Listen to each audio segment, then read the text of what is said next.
Hello అండి, welcome back to కథల పదరిల్లు. Please ముందుగా వీడియోకి ఒక చిన్న లైక్ చేయండి. లైక్తో పాటు హైప్ చేయండి. అలాగే మీ పాయింట్స్ని యాడ్ చేయండి.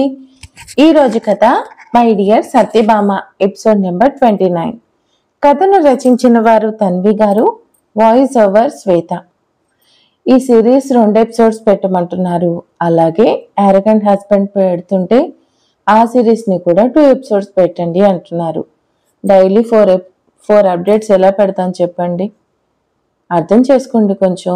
ఎందుకంటే ఒక్క వీడియో రెడీ చేయడానికి ఖచ్చితంగా 2 hours టైం పడుతుంది. అంటే స్టార్టింగ్ నుంచి వీడియో అంతా స్టార్ట్ చేసుకొని ఎడిటింగ్ చూసుకొని ఇప్పుడు కెమెరా ఒక వీడియో అవుతుంది.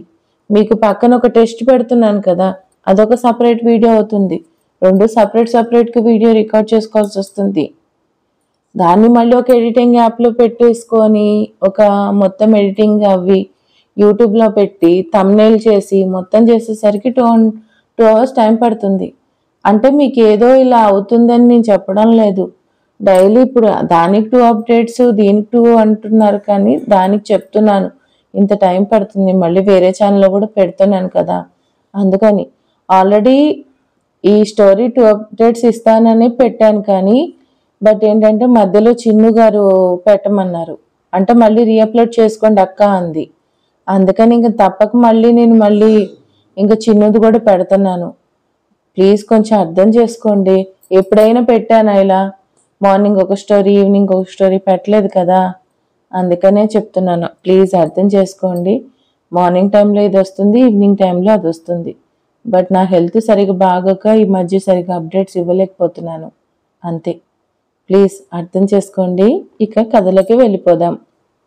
ఈరోజు కథ my dear Satyabhama, episode number 29. కథను రచించిన వారు తన్వి గారు, వాయిస్ ఓవర్ శ్వేత. భార్గవితో మాట్లాడుతున్న సిద్ధార్థుని చూసి అతను గుర్తుపట్టి అక్కడికి వచ్చిన భార్గవి కొలీగ్స్ అతనితో మాటలు కలుపుతూ, హలో సార్, మీరు వైజాగ్లో ఫేమస్ బిజినెస్ మ్యాన్ సిద్ధార్థే కదా? మిమ్మల్ని ఇలా కలవడం మేము నమ్మలేకపోతున్నాం. Can I take 1 selfie please అంటూ ఒక అమ్మాయి రిక్వెస్ట్ చేసింది. వాళ్ళంతా రావటం వల్ల భార్గవి ప్రశాంతంగా ఊపిరి పీల్చుకొని నెమ్మదిగా పక్కకు తెప్పుకుంది. తాను ఇరుక్కుపోయానని, భార్గవితో విడిగా మాట్లాడే ఛాన్స్ లేదని, భార్గవి ఇవ్వదని బాగా అర్థమైన సిద్ధార్థ్ ఫేస్లో ఫేక్ స్మైల్ పెట్టుకొని వారితో పాటు సెల్ఫీలు దిగాడు. తమకు టైం అయిపోతుండడం వల్ల అందరూ సిద్ధార్థ్కి బాయ్ చెప్పక అందరికీ షేక్ హ్యాండ్ ఇచ్చిన సిద్ధార్థ్ లాస్ట్లో భార్గవి ముందుకొచ్చి, చాలా కొత్తగా కనిపిస్తున్నారు భార్గవి, మీ ప్రెజెంటేషన్ చాలా కొత్తగా ఉంది అని చెయ్యి చాపాడు. నేనెప్పుడూ ఒకేలా ఉన్నాను. ఏదైనా మనం చూసే దృష్టిని బట్టి ఉంటుంది. ప్రెజెంటేషన్ మరీ కొత్తగా ఏం లేదనుకుంటాను అని అచ్చు సిద్ధార్థులానే జవాబిచ్చి, తమ గురించి ఏం తెలియని మిగిలిన వారు తనని చూస్తుండడంతో తప్పక ఇబ్బందిగా సిద్ధార్థ్ చెయ్యి అందుకుంది భార్గవి. ఎంతో కాలం తర్వాత తనను తాకిన భార్గవి చల్లని స్పర్శలోని హాయిని ఫీల్ అయ్యాడు సిద్ధార్థ్. ఆ స్పర్శతో తన లోపలి టెన్షన్ మాయమవ్వగా భార్గవి చేతిని వదలను అన్నట్టు గట్టిగా పట్టుకున్నాడు సిద్ధార్థ్. మిస్టర్ సిద్ధార్థ్, చెయ్యి వదులుతారా? తనకొస్తున్న కోపం ఆపుకుంటూ లేని నవ్వుతో అడిగింది భార్గవి. అందరూ తమని చూస్తుండడం వల్ల చెయ్యి వదలక తప్పలేదు సిద్ధార్థ్కు. చెయ్యి వదిలిన వెంటనే సిద్ధార్థ్ వైపు కూడా చూడకుండా తన టీంతో వెళ్తున్న భార్గవిని చూస్తుండిపోయాడు సిద్ధార్థ్. నువ్వు తనతో లేకున్నా భార్గవి చాలా హ్యాపీగా ఉంది, కానీ భార్గవి లేకుండా నువ్వు హ్యాపీగా ఉన్నావా అని ఛాన్స్ రాగానే సిద్ధార్థ మనసు దెప్పిపొడిచినా పుల్లబొడిచినా కొన్ని జీవితాలకి క్లారిటీ అంత త్వరగా రాదని దానికేం తెలుసు పాపం. ఆలోచనలు కట్టిపెట్టి భార్గవి కోసం రిసార్ట్కి వెళ్ళాడు సిద్ధార్థ్. కానీ అప్పటికే అందరూ ఎయిర్పోర్ట్కి వెళ్ళిపోయారని తెలిసింది. తను కూడా ఎయిర్పోర్ట్కి వెళ్ళాడు. మన దారులు వేరు, నేను నీకు అందను అని సిద్ధార్థిని వెక్కిరిస్తున్నట్టు అతను చేరుకునేసరికి భార్గవి ఫ్లైట్ గాలిలో ఎగిరింది. ఉన్న ఆఖరి అవకాశం కూడా చేజారిపోవటం వల్ల నిరాశ, ఇంకా ఏదో తెలియని కోపం సిద్ధార్థని ఆక్రమించేశాయి. భార్గవి గురించిన ఆలోచనలో ఉండగానే సిద్ధార్థ్ ఫోన్ రింగ్ అయింది.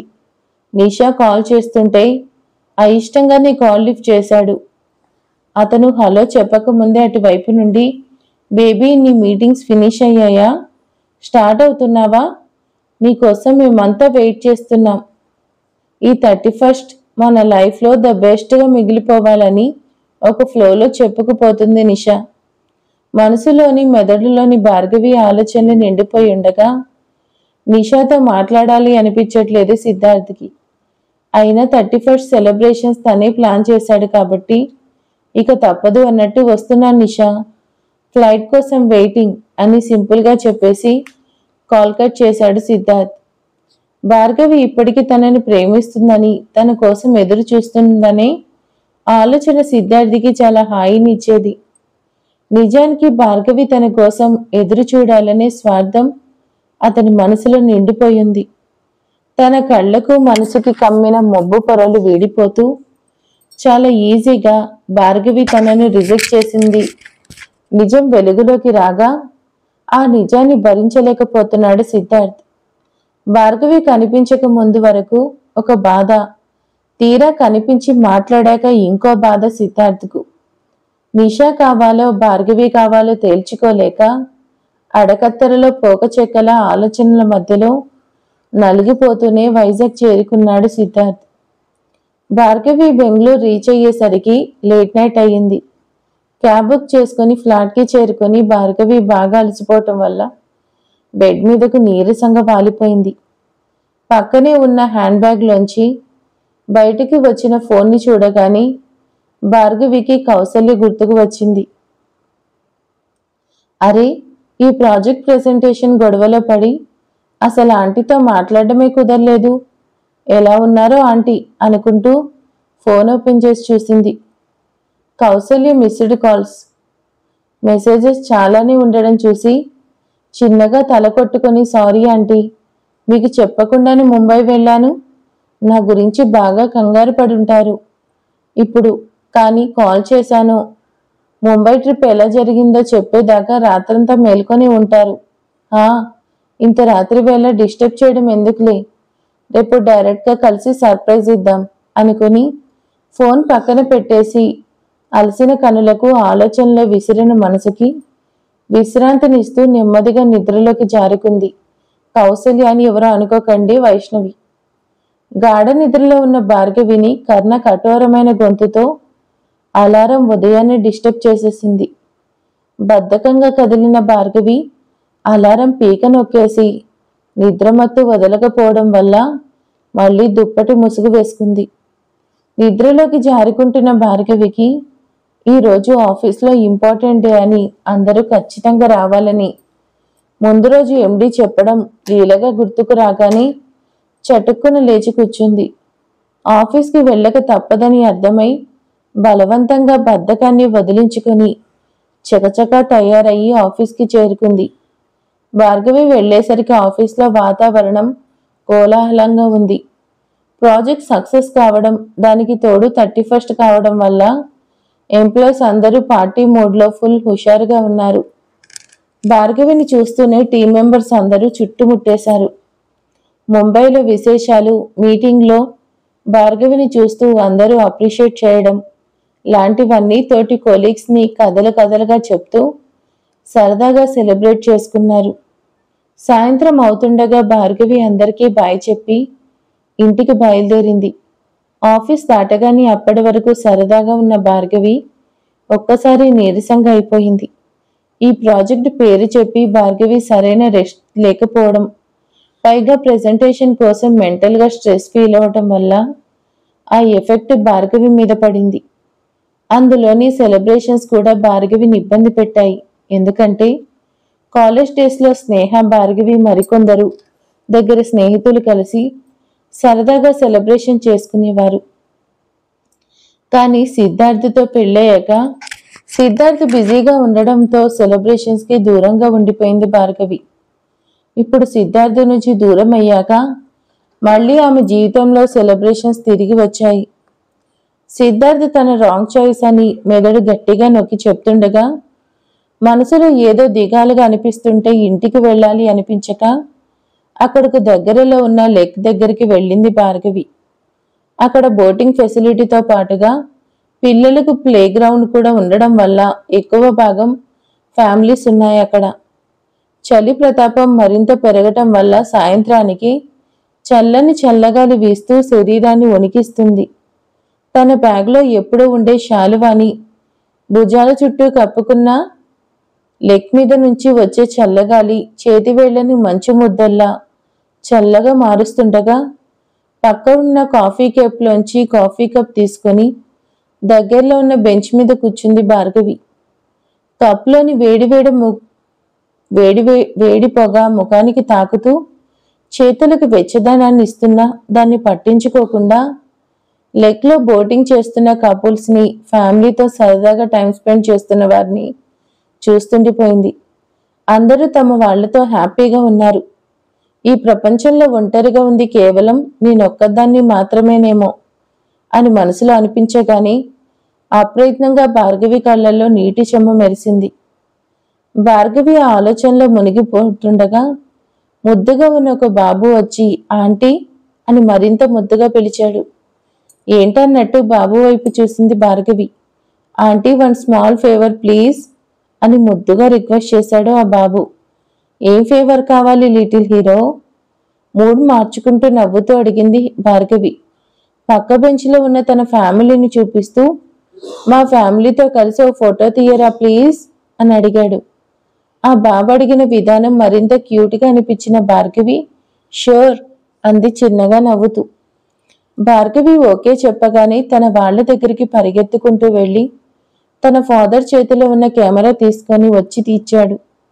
ఆ బాబు తన ఫాదర్ బడిలో కూర్చోగా భార్గవి అందరినీ కలిపి ఫ్యామిలీ ఫోటో తీసింది.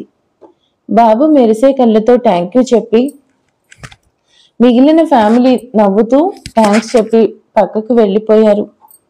సరదాగా నవ్వుతూ వెళ్తున్న ఫ్యామిలీ కనిపించినంత వరకు బెంచ్లో అలాగే చూస్తూ ఉండిపోయింది భార్గవి. ఆమెను మళ్ళీ ఒంటరితనం ఆక్రమించగా మనసంతా భారంగా మారింది భార్గవికి. బాబుని అతని తండ్రి మిగిలిన ఫ్యామిలీ మెంబర్స్ అంతా ముద్దు చేయడం, ఆ బాబుతో కలిసి అల్లరి చేయడం, బాబుని కిందకు దించకుండా ప్రేమ కురిపించడం చూస్తూ బాధగా కడుపు నిమ్మురుకుంది భార్గవి. ఆ బాబు ఎంత లక్కీ, తనకెంత ప్రేమను పంచే ఫ్యామిలీ ఉంది. మరి నా బిడ్డకి అనుకోగానే సిద్ధార్థ్ గుర్తుకొచ్చాడు భార్గవికి. తన కొత్త భార్య బిడ్డలతో సంతోషంగా ఉన్నాడు. ఎటు తిరిగి ఒంటరైపోయింది నేను. నా బిడ్డ మాత్రమే. సాధారణంగా తల్లిదండ్రులు తమ పిల్లలకి ఆస్తిని వారసత్వంగా ఇస్తారు, కానీ నా కడుపును పుడుతున్నందుకు నా ఒంటరితనమే నీకు వారసత్వంగా రాబోతుంది కన్నా. ఎప్పటికీ నీకు అలా ప్రేమను పంచే ఒక మంచి ఫ్యామిలీని ఇవ్వలేకపోతున్నాను అని బాధగా అనుకుంది భార్గవి.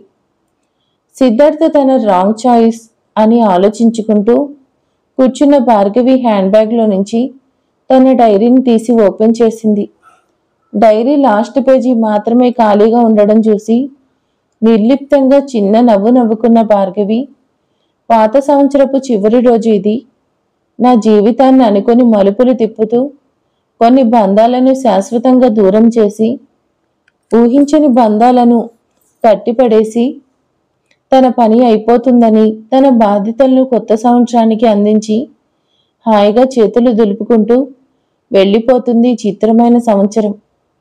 తేదీలు మారినా కానీ కాలం చేసిన మార్పులు నా మనసులో ఎప్పటికీ మానని గాయాలుగానే ఉండిపోతాయి.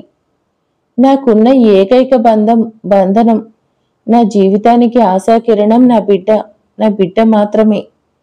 కొత్తగా ఊపిరి పోసుకుంటున్న నా బిడ్డ ప్రేమే ఆ గాయాలను మాన్పే మందు కాబోలు అని చిన్నగా నిట్టూరుస్తుంది. రాబోయే కాలానికి గుర్తుగా డైరీ చివరి పేజీల్లో 4 లైన్లు రాసుకుంది. కాలమా, గతం మిగిల్చిన గాయమా, నువ్వు విసిరేసిన రాళ్ల దెబ్బలు చాలు, జీవితానికి పెట్టిన విషపు పరీక్షలు చాలు. నాకు రాచ మర్యాదలు ఏమీ వద్దు, పూల ఆహ్వానాలు వద్దు.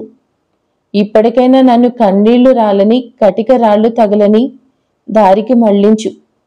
ప్రేమ మాత్రమే నిండిన నేలకు నన్ను నడిపించు అని రెడ్ పెన్తో రాసి డైరీ మూసేసింది భార్గవి. నేను కూడా ఈ సంవత్సరపు చేదు జ్ఞాపకాలను ఇక్కడే వదిలేసి నూతన సంవత్సరంలోకి నా బిడ్డతో కలిసి కొత్త జీవితాన్ని ప్రారంభిస్తాను అని స్థిరమైన నిర్ణయం తీసుకున్నట్టు రాసుకుంది భార్గవి.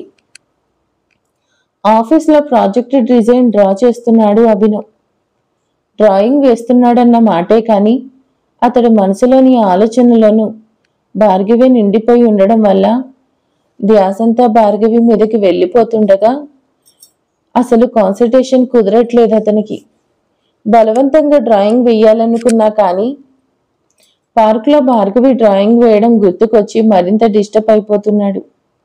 మాటి మాటికి తన కలల రాని మదినలా గుచ్చేస్తుంటే ఏం పని చేస్తాడు? ఇక వర్క్ చేయడం తన వల్ల కాని పనని అర్థమైన అభినవ్ పెన్సిల్ స్టాండ్లో పెట్టేసి చైర్లో వెనక్కి వాలిపోయి రెండు కళ్ళు మూసుకొని ఆలోచనలో పడిపోయాడు. భార్గవిని వైష్ణవితో కలిసి మూవీకి వెళ్ళిన రోజు చూడడమే ఆఖరు. ఆ తర్వాత అభినవ్ ఆఫీస్ వర్క్ విషయాల్లో బిజీ అయిపోవటం వల్ల ఎప్పుడు ఇంటికి వచ్చేవాడో, తిరిగి ఎప్పుడు వెళ్లేవాడో వైష్ణవి కూడా తెలిసేది కాదు. ఎంత బిజీగా ఉన్నా కళ్ళు మూసుకున్నా కొన్ని క్షణాల వ్యవధిలోనే భార్గవి ఆలోచనలు కమ్ముకునేవి అతన్ని. కానీ భార్గవిని కలిసే అవకాశం కానీ అంత తీరిక కానీ ఉండేది కాదు. గతంలో తాను ప్రేమించిన భార్గవి, ఇప్పుడు కొత్తగా ప్రేమలో పడిన భార్గవి ఒక్కరే అని అభినవ్కి అర్థమయ్యాక ఆమెని చూడకుండా ఉండడం అతని వల్ల కావట్లేదు. అందుకే ఎలా అయినా తన చెల్లిని కలవాలనే ఉదయాన్నే పార్కుకు వెళ్ళాడు. ఎంతసేపు వెయిట్ చేసినా భార్గవి రాలేదు.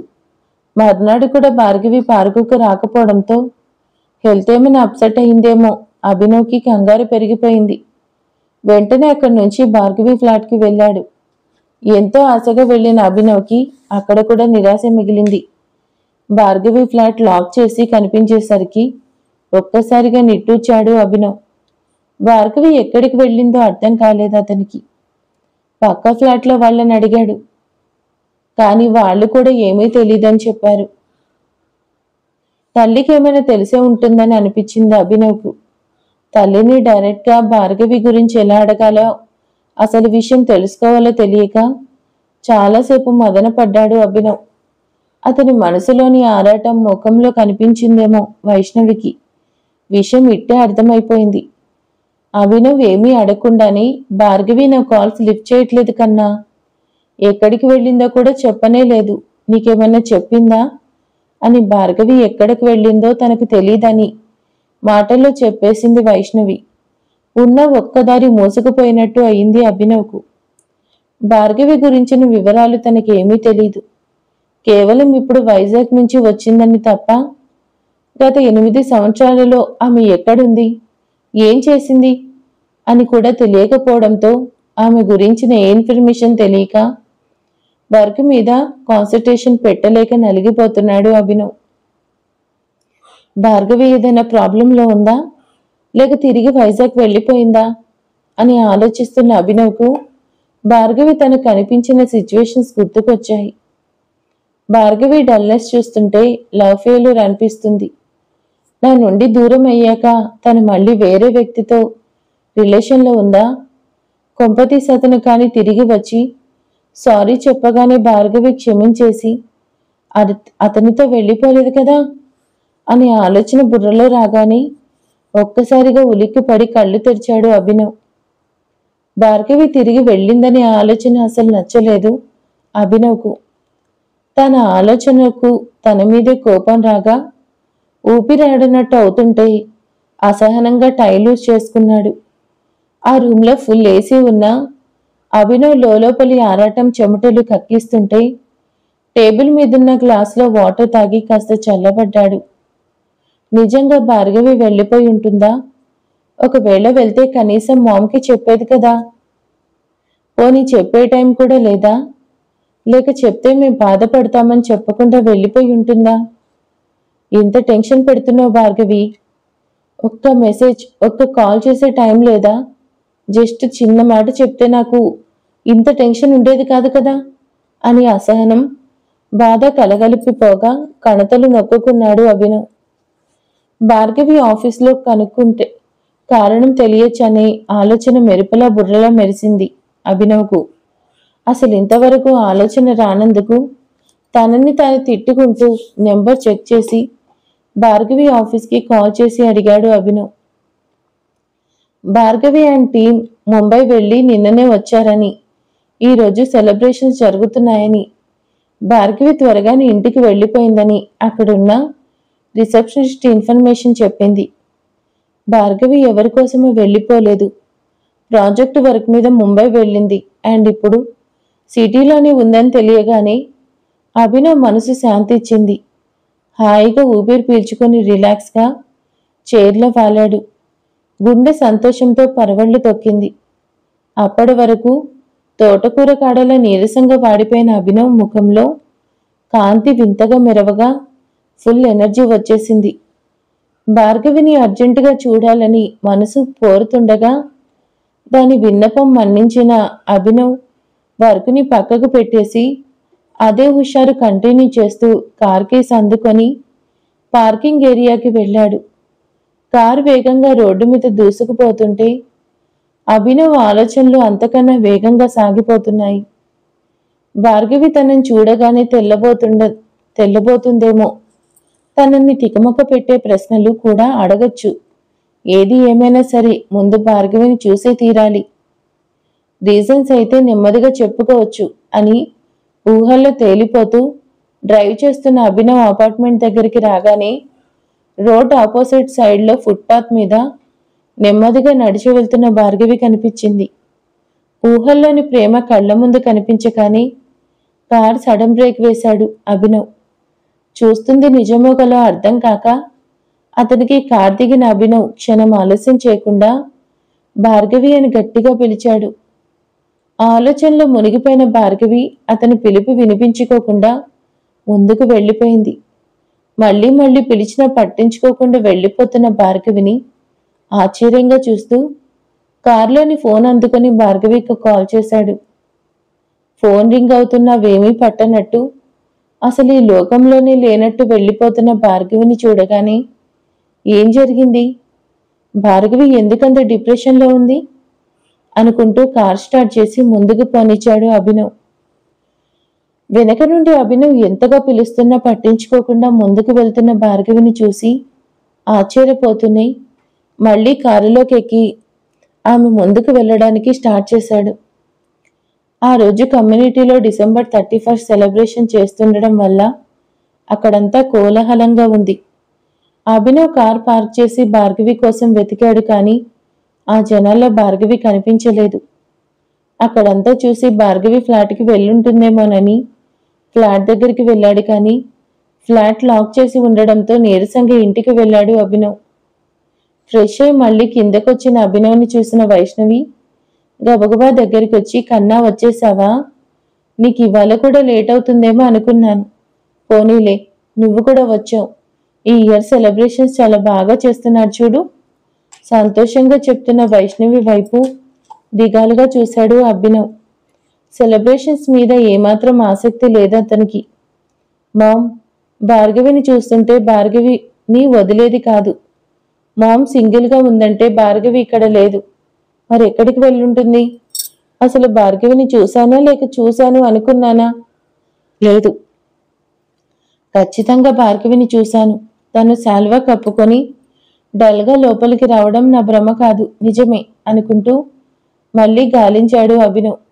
ఎంత వెతికినా భార్గవి కనిపించకపోయేసరికి వచ్చిన హుషారంతా పోగా గాలి తీసిన బుడగల మళ్ళీ నీరసంగా అయిపోయాడు అభినవ్. కాల్స్ చేస్తున్న రెస్పాన్స్ లేదు. ఎక్కడున్నావు భార్గవి అని కాల్స్ ట్రై చేస్తున్న అభినవ్ కోసమే వస్తున్నా, ఇంతలో నువ్వే కనిపించావని అపార్ట్మెంట్లోని ఫ్రెండ్స్ చుట్టుముట్టేశారు. అసలే విసుగ్గా ఉన్న వాళ్ళని చూడగానే ఇంకా ఇరిటేట్ అయినా తమాయించుకున్నాడు. నా కోసమా? కానీ ఎందుకు అని అడిగాడు. ఎందుకా? ఈరోజు 31st అని మర్చిపోయావా? కమ్యూనిటీ వాళ్ళు వాళ్ళ టైప్ సెలబ్రేషన్స్ చేసుకుంటున్నారు, కానీ మన ఏజ్ గ్రూప్ వాళ్ళ కోసం వేరే పార్టీ అరేంజ్ చేశాం, పద పద అని అభినవ్ని హడావిడి పెట్టేశారు వాళ్ళంతా. ప్లీజ్, నాకు ఈ పార్టీలన్నీ నచ్చవు అని మీకు తెలుసు కదా, మీరు సెలబ్రేట్ చేసుకోండి, కానీ నన్ను వదిలేయండి. సాధ్యమైనంత సాఫ్ట్గా తప్పించుకొని ట్రై చేశాడు అభినవ్. కానీ వాళ్ళు అస్సలు వదిలిపెట్టలేదు. నో వే, అది ఇంతకు ముందు వరకు. ఈరోజు ఇంకో స్పెషల్ డే కూడా ఉంది. మన వాడు లవ్ మ్యారేజ్ చేసుకోబోతున్న శుభ సందర్భంగా మనకు గ్రాండ్ పార్టీ ఇస్తున్నాడు, సో ఖచ్చితంగా అటెండ్ అవ్వాల్సిందే అంటూ అభినవ్ మాట్లాడే ఛాన్స్ ఇవ్వకుండా చెయ్యి పట్టుకొని తీసుకువెళ్ళిపోయారు వాళ్ళు. ఇంట్లో అందరూ కింద సెలబ్రేషన్స్లో బిజీగా ఉండడం వల్ల సదరు ఫ్రెండ్ ఇంట్లోనే పార్టీ ఏర్పాటు చేశాడు. ఆ అపార్ట్మెంట్లో ఉండే అబ్బాయిలంతా అక్కడే ఉండడం వల్ల ఆ ఇంట్లో సందడిగా ఉంది. అభినవ్కి అక్కడే ఉండాలని లేదు, కానీ అక్కడి నుండి తప్పించుకుని వెళ్లే ఛాన్స్ లేక సైలెంట్గా సోఫాలో కూర్చున్నాడు. మిగిలిన అందరూ డ్రింక్స్ చేస్తూ జోక్స్ చెప్పుకుంటూ నవ్వుకుంటూ, అభినవ్ సింగిల్గా కూర్చోవడం వాళ్ళకి అస్సలు నచ్చలేదు. సైలెన్స్ బ్రేక్ చేయించాలి అనుకుని మెల్లిగా మాటలోకి దింపారు అభినవ్ని. ఏంటి అభినవ్, అలా డల్గా ఉన్నావు? ఏంటి సంగతి? కొంపతీసి లవ్లో కాని పడ్డావా ఏంటి అని కావాలని అడిగాడు ఒక ఫ్రెండ్. పడితే తప్పేంట్రా? ఇక్కడున్న మన అందరికీ పెళ్లిళ్ళు అయిపోయాయి. ఇప్పటికైనా మన వాడు ఓ ఇంటివాడు అవుతున్నాడు అంటే హ్యాపీనే కదా అన్నాడు ఇంకో ఫ్రెండ్. తప్పని కాదురా, ఇన్నేళ్లుగా ఏవీ పట్టించుకొని వాడు సడన్గా ఇంత పరధ్యానంలో పడేంతగా లవ్లో పడ్డాడంటే మనకి షాక్ అండ్ సర్ప్రైజ్ కదా అన్నాడు ముందు ఫ్రెండ్. ఆపండిరా, అన్నీ మీరు అనుకోవడమేనా, లేక అభినవ్ని చెప్పనిస్తున్నారా? అలాంటిది ఏదైనా ఉంటే మన అభినవ్ చెప్తాడు కదా. ఏం అభినవ్, ఏమైనా గుడ్ న్యూస్ ఉందా? న్యూ ఇయర్ స్పెషల్గా సేవ్ చేసినట్టు చేసి ఆట పట్టించాడు ఇంకో ఫ్రెండ్. ప్లీజ్ అభినవ్, ఈ ఇయర్ మన వాడు కూడా మ్యారేజ్ చేసుకుంటున్నాడు. ఇంకా మన అపార్ట్మెంట్ మొత్తానికి ఉన్న ఏకైక బ్యాచిలర్వి నువ్వొక్కడివే. నువ్వు కూడా పెళ్లి చేసుకుని గ్రాండ్గా పార్టీ ఇచ్చేస్తే ఒక పని అయిపోతుంది అని నాలుగు చప్పరించాడు ఒక ఫ్రెండ్. నీకు పార్టీ ఇవ్వడం కోసం పెళ్లి చేసుకోమంటున్నావా? ఏదో ఒక వంకతో తాగుతూనే ఉంటావు కదరా, వెటకారంగా అడిగాడు అతని ఇంకొక ఫ్రెండ్. పార్టీ కోసం కాదురా, మెయిన్ రీజన్ ఏంటంటే మనమంతా పెళ్లిళ్ళు చేసుకొని ఈ సంసార సాగరాన్ని ఈదుతుంటే మనవాడు మాత్రం హాయిగా ఒడ్డున కూర్చొని చూస్తూ ఎంజాయ్ చేస్తున్నాడు. అందుకే మన వాడికి కూడా పెళ్లి చేసేసి మనలో కలిపేసుకుంటే మనశ్శాంతిగా ఉంటుంది. అదసలు సంగతి. మనసులోని బాధను, అసూయని మందు మత్తులో బయట పెట్టేశాడు అతను. అతని మాటలు వింటూ అందరూ నవ్వుల్లో మునిగిపోయారు. ప్రేమ పెళ్లి టాపిక్ రాగానే అభినవ్ ఆలోచనలు మళ్ళీ భార్గవి వైపు వెళ్ళిపోయాయి. పక్కనున్న వాళ్ళ జోక్స్, క్వశ్చన్స్ ఏవీ చెవికెక్కట్లేదు. కాసేపయ్యాక అదంతా ఏం కాదు మామా, అలాంటిది ఏదైనా ఉంటే మీకు చెప్పనా ఏంటి మళ్ళీ లోకంలోకి వస్తూ అన్నాడు అభినవ్. ప్రేమలో పడ్డాక అబద్ధాలు కూడా చెప్పాల్సి వస్తుందని మనసులో తనని తాను తిట్టుకున్నాడు. భార్గవి ఎక్కడుందోనని మనసు లాగేస్తుండేసరికి సరే మామా, మీరు కానివ్వండి అని గబగబా అక్కడి నుంచి బయటకు వచ్చేశాడు అభినవ్. ఇంట్లోకి వెళ్ళిన ప్రతి చోట భార్గవి కనిపిస్తూ డిస్టర్బ్ చేయసాగింది. భార్గవి లేని ఇల్లు లోన్లీగా అనిపిస్తుంటే బాల్కనీలోంచి కిందకి చూస్తున్నాడన్న మాటే కానీ లోపల చాలా అనీజీగా ఉంది అభినవ్కు. ఇంట్లో ఉండలేక టెర్రస్ పైకి వెళ్ళాడు. న్యూ ఇయర్కి స్వాగతం పలకడానికి సిటీ అంతా రంగురంగుల విద్యుత్ దీపాలంకాలతో ముస్తాబయ్యి కొత్త పెళ్లి కూతుర్లా మెరిసిపోయింది. చల్లని చల్లగాలి జోరుగా వీస్తూ శరీరాన్ని గిలిగింతలు పెడుతూ వణికిస్తుండగా భుజాల చుట్టూ ఉన్న శాలువాని మరింత గట్టిగా చుట్టుకొని టెర్రస్ మీద నుంచి దూరంగా కనిపిస్తున్న సిటీని చూడసాగింది భార్గవి. గతాన్ని, అది చేసిన లోతైన గాయాలను మర్చిపోవడానికి సాయశక్తిలా ప్రయత్నిస్తున్న భార్గవి అనుకోని అవంతరంలా ఎదురైన సిద్ధార్థ్ చాలా డిస్టర్బ్ చేశాడు. సిద్ధార్థ్ ఇంతకు ముందు ఏమీ జరగనట్టు తనతో ఎప్పటిలా చనువుగా మాట్లాడడం, చనువు తీసుకోవాలి అనుకోవడం మింగుడు పడట్లేదు ఆమెకు. కాదనుకున్నది కాలదన్నింది కూడా అతనే. నా మట్టుకు నేనేదో బ్రతుకుతుంటే మళ్ళీ ఏమీ ఎరగనట్టు నా జీవితంలోకి రావడానికి ఎందుకు ట్రై చేస్తున్నాడు ఈ సిద్ధార్థ్? సిద్ధార్థ్ మనసులో ఏముంది? కొంపతీసి తన బిడ్డ నా కడుపులో పెరుగుతున్న విషయం సిద్ధార్థ్కి తెలిసిపోలేదు కదా అనే కొత్త అనుమానం మనసులో మొదలవ్వగానే భార్గవి గుండె జల్లుమంది.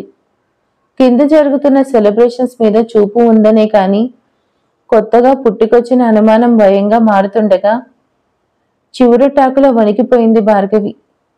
సిటీ చూస్తూ యథాలాపంగా తల తిప్పి పక్కకు చూసిన అభినవ్కి వెతకబోతున్న తీగ కాలికే తగిలినట్టు తనకి కొన్ని అడుగుల దూరంలో నిల్చొని సిటీ చూస్తున్న భార్గవి కనిపించింది. భార్గవిని చూస్తున్న అభినవ్ మొహం వెలిగిపోయింది. తన మనసులో దాచుకున్న మాటల్ని ఆమె ముందు పరచాలని నవ్వుకుంటూ వచ్చిన అభినవ్ భార్గవిని చూడగానే నోటి నుంచి భార్గవి అనే పిలుపు అప్రయత్నంగానే బయటకొచ్చింది. ఆ గొంతులో ఏదో తెలియని ఆతృత తొనిగిసలాడింది. 2 అడుగుల్లో భార్గవి దగ్గరికి వెళ్ళాడు. ఆలోచనలో కొట్టుకుపోతున్న భార్గవి అభినవ్ గొంతు వినిపించగానే తేరుకొని తల తిప్పి చూసింది. పరిచయమైన కొత్తలో తప్పితే ఇప్పుడు ఎప్పుడు చూసినా చిరునవ్వుతో కలకలలాడుతూ ఉండే భార్గవి కాంతి లేనట్టు ముఖమంతా తెల్లగా పాలిపోయి నీరసంగా వాడిపోయి ఉండడం చూసిన అభినవ్కి ఒక్కసారిగా గుండె బరువెక్కింది. మరిక తర్వాత ఏం జరగబోతుంది ఏంటనేది రేపు మార్నింగ్ ఎపిసోడ్లో తెలుసుకుందాం. Thank you for watching.